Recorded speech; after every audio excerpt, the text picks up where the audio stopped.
कर रहे हैं। दान नहीं देते तो पूजा नहीं कर पाते, और पूजा नहीं करते तो पूज्य भी, जितने भी पूज्य बनते हैं, पूज्य पुरुष होते हैं, वो सभी कैसे बनते हैं? जिन्होंने पूर्व में पूजा की थी वो पूज्य बने, और जिन्होंने पूजा नहीं की तो वो पूज्य नहीं बन पाते। हम चाहते कि हम पूज्य बने, और पूज्य ही क्या, हम परम पूज्य बने। क्या बने? हमारे तीर्थंकर भगवान परम पूज्य होते हैं, हमारे संत जो है परम पूज्य होते हैं, क्योंकि उन्होंने पूर्व में खूब प्रभु की पूजा की, प्रभु का गुणगान किया, इसलिए परम पूज्य। तो इसलिए बोले दानम पूजम मुक्तम सावयदम, वो जो दान दे रहा है और जो पूजा कर रहा है वो ही क्या है? वो ही श्रावक है, और जो दान पूजा नहीं कर रहा है वो श्रावक नहीं है। श्रावक जो है शब्द, वो 3 शब्द से बना हुआ है। श्रावक शब्द 3 शब्द से, देखिए खड़े हो जाओ। प्रदीप ही नाम है तो राघवपुरा है, हाँ जुड़ो। हाँ, तो श्रावक श्रद्धावान, विवेकवान और क्रियावान, वो श्रावक होता है। जो श्रद्धावान है, जो श्रद्धा से सहित है, वो ही श्रद्धावान है। यदि श्रद्धा नहीं है तो वो श्रद्धावान। श्रद्धा क्या? बोले देव सास गुरु पर सच्ची श्रद्धा होना। देव सास गुरु पर सच्ची श्रद्धा होना, वो श्रद्धावान है। और जो देव शास्त्र गुरु ने कहा है उसको ध्यान से सुनना, जो शास्त्रों में उन्होंने लिखा उसको ध्यान से पढ़ना, वो क्या है? वो सम्यक ज्ञान है। जिसे हम, और ज्ञान होता तभी हमारे अंदर क्या होता है? विवेक आता है। श्रद्धावान विवेकवान, जहाँ श्रद्धा होगी वहीं पर जो है सम्यक दर्शन हो, जहाँ विवेक ज्ञान होगा वहीं विवेक होगा। और तीसरा क्रियावान, जहाँ सम्यक दर्शन हो गया, सम्यक ज्ञान हो गया, उसके बाद क्या आता है? सम्यक चारित्र होता है कि हमें क्या करना है, क्या नहीं करना है, क्या खाना है, क्या पीना, क्या नहीं खाना है, कैसे करना है, किस प्रकार करना है, ये सारी क्या है?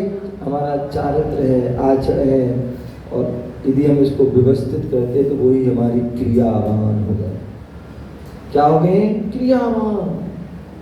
तो ऐ श्रद्धावान, विवेकवान, क्रियावान, यही जो है श्रावक होता है। और जो इसे और अच्छे रूप में करता है तो वह जो है रत्नात्रय का धारी, सम्यक दर्शन, सम्यक ज्ञान, सम्यक चारित्र, वह जो है श्रवण हो जाता है, वो श्रवण हो जाता है। तो इसलिए जो है श्रद्धावान, विवेकवान, क्रियावान, वो जो है सच्चा श्रावक होता है। और जो दानम पूजम मुख्यम श्रावक, हमको जो दान दे रहा है, पूजा करना, वो ही श्रावक है। तीसरे जो श्रावक कौन होता है? यदि आप पूजा भी कर रहे हैं, दान भी दे रहे हैं, और आप जो है श्रद्धावान, विवेकवान, क्रियावान भी हैं, लेकिन यदि आप अष्टमूल गुण के धारी नहीं है, अष्टमूल गुणों के धारी नहीं है, तो भी आप श्रावक नहीं हो सकते। क्योंकि हमारे यहाँ चाहे वो परमात्मा हो चाहे गुरुजन है, उनके अंदर गुण हैं तभी वह पूजनीय। बंदे तद्गुण लभे। हमारे पंच परमेष्टि हैं, उन पंच परमेष्टि के जो है सभी के मूल गुण हैं, अनंत के 46 गुण हैं, सिद्ध के आज हैं, 8 आचार्यों के आज है 36 हैं, उपाध्याय के 25 हैं, और मुनिराज के 28 गुण। तो उसी प्रकार बोले श्रावक कौन? बोले जो अष्ट मूल गुणों का आधारी है वो ही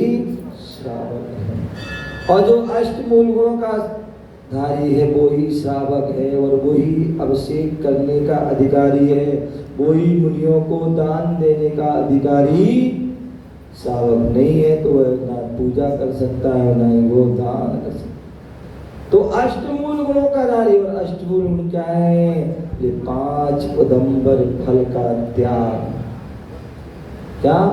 5 उदंबर फल, बड़, पीपर, उमर, कटुमर, पाकर, एक फल होते हैं, इनको फोड़ोगे तो बहुत सारे जीव ऐसे उन जिनमें अनेक जीव पाए जाते, ऐसे उन फलों का आजीवन के लिए त्याग होना चाहिए। और दूसरे जो हैं वह शराब, शहद, मांस, अंडे आदि जो है इनका भी, मद्य, मांस, मधु, इनका भी त्याग, क्योंकि इनकी उत्पत्ति भी अनेक जीवों की विराधना से हुई।